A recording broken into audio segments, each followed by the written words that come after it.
Então, basicamente, essa é a organização social do Egito. Então, em forma de pirâmide, nós temos essa organização social que, consequentemente, vai nos levar à compreensão de todas as outras sociedades. Parece que não, mas se nós dividirmos a nossa civilização hoje em forma de pirâmide, nós vamos encontrar os muito ricos lá no topo e assim por diante até chegarmos nessa base da pirâmide, que é composta aí pelos trabalhadores comum da sociedade, né? Então, automaticamente, você tem uma civilização que ela é dividida dessa forma e nós vamos aí necessariamente herdar esse sistema de organização social em forma de pirâmide. O faraó na civilização egípcia, ele é rei, juiz, chefe militar e o grande sacerdote. Então, ele unifica o poder político e religioso, que automaticamente traz para suas mãos o poder econômico também. Os funcionários reais são os escribas, sacerdotes e os militares, que estão um pouquinho abaixo do faraó, ou muito abaixo, né, no caso, porque eles devem aí uma série de obrigações para com o faraó. A camada média é composta por artesãos e comerciantes, que servem também às demais classes. E por último, né, nós temos aí as duas últimas classes, os camponeses ou felás, que são os responsáveis pela manutenção e construção das obras do governo, além da produção agrícola, aliado aí com os escravos, que são aí a classe mais reprimida dentro do Egito Antigo, como foi aí o caso dos hebreus e de tantos outros que se tornaram escravos. Então, eles são prestadores de serviços domésticos, ou trabalham aí nas pedreiras ou em outras grandes construções, obras faraônicas aí. Dentro do Egito Antigo, nós temos o desenvolvimento de algumas ciências. Então, nós imaginamos assim, de que forma ou que raio que o Egito contribuiu para a formação da nossa civilização hoje. Por exemplo, a matemática foi algo desenvolvido lá no Egito Antigo. Outras civilizações posteriores desenvolveram novas técnicas, mas nós temos aqui exclusivamente essa ideia do desenvolvimento matemático. Por quê? Porque os caras, eles desenvolveram essas técnicas exclusivamente para possibilitar aí, né, o desenvolvimento matemático, a criação da matemática possibilitou o desenvolvimento e a construção de canais de irrigação, a construção de barragens para conter as cheias e principalmente as obras grandiosas que são as pirâmides. Na arquitetura, nós temos obras de proporções gigantescas, né? Então nós temos uma larga utilização da pedra como matéria-prima e essa pedra precisava ser trabalhada de alguma forma. Então eles desenvolvem aí obras arquitetônicas grandiosas. Dentro da medicina, o processo de mumificação leva a um conhecimento muito mais apurado do corpo humano e, consequentemente, esse estudo leva ao diagnóstico de algumas doenças, tá, que são descobertas e aí posteriormente os caras começam a encontrar remédios que levam ao tratamento de algumas doenças específicas. Então, os egípcios em si, eles contribuíram de maneira significativa nas diferentes áreas que nós utilizamos hoje no nosso cotidiano.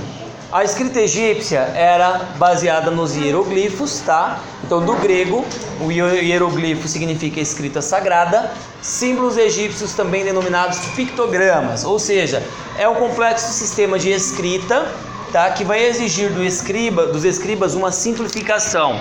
E aí eles dividem em dois grupos: a escrita hierática, que possui uma letra cursiva resultante aí da união dos hieroglifos, e a demótica, que é de uso mais comum e proporciona aí a abreviação dos hieroglifos em si.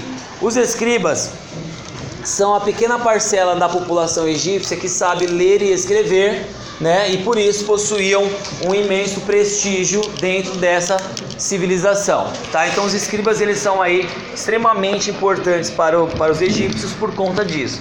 Tá aqui uma imagem de um hieroglifo. Saber ler isso aqui é muito complicado, então precisa de muito estudo.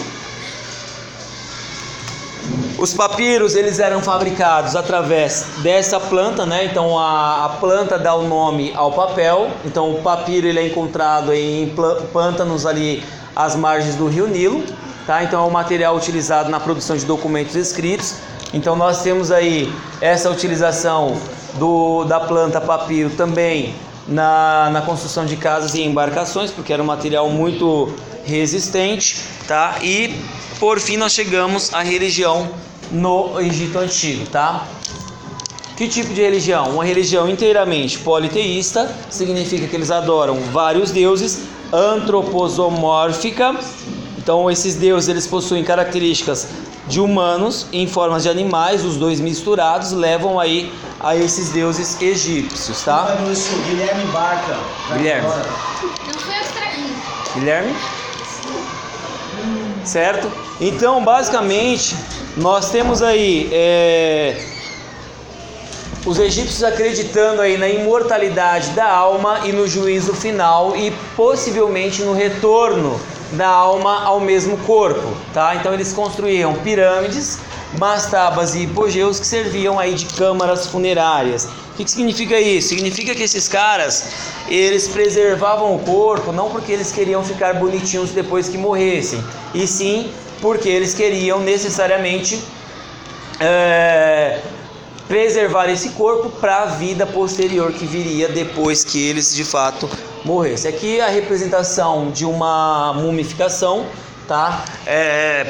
Percebam que o corpo ele está muito bem preservado. Hoje, se você não preserva o corpo, rapidamente ele entra em decomposição. As múmias, muitas têm aí cerca de 3, 4, 5 mil anos, tá? Aqui nós temos a representação de uma mastaba e do templo de Abu Simbel, tá? Então nós temos aqui o esquema certinho, as mastabas como elas eram.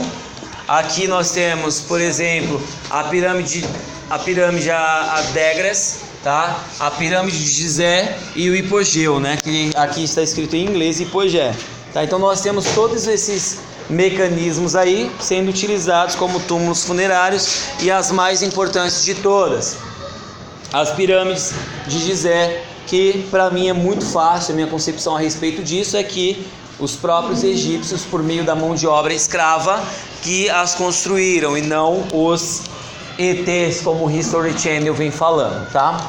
Na cultura egípcia nós temos obras de arte que têm a função de estabelecer aí uma ligação muito próxima entre o contexto religioso, social e político. A arquitetura, nós temos aí as pirâmides como o principal destaque. Os hipogeus, eles eram câmaras funerárias subterrâneas. As mastabas também faziam parte desse processo. As esculturas, elas obedeciam à lei da profundidade, da frontalidade. O corpo humano era representado aí de frente e dividido em duas partes iguais, porque eles prezavam aí por uma representação máxima daquilo que era o corpo humano, tá? Nós temos como característica isso aqui, a lei da frontalidade, e o hieratismo, que é a rigidez e contenção. Nas pinturas, eles se utilizavam das técnicas de afresco e, consequentemente, também representavam aí o cotidiano da civilização, tá? As obras literárias, elas traziam também uma forte ideologia religiosa e moral, como, por exemplo, o Livro dos Mortos, que trazia aí uma série de questões morais para a sociedade egípcia, tá? Nas ciências nós temos um caráter muito prático, pautado aí nos cálculos e previsões das cheias do Nilo. Então o Nilo em si, ele estava sendo muito bem utilizado, principalmente na questão científica.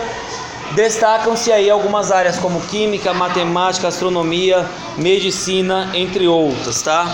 E aí, como sugestão, eu peço que vocês assistam o vídeo Deuses do Egito, disponível aí no YouTube, para que vocês possam ter aí uma dimensão muito mais ampla do que de fato foi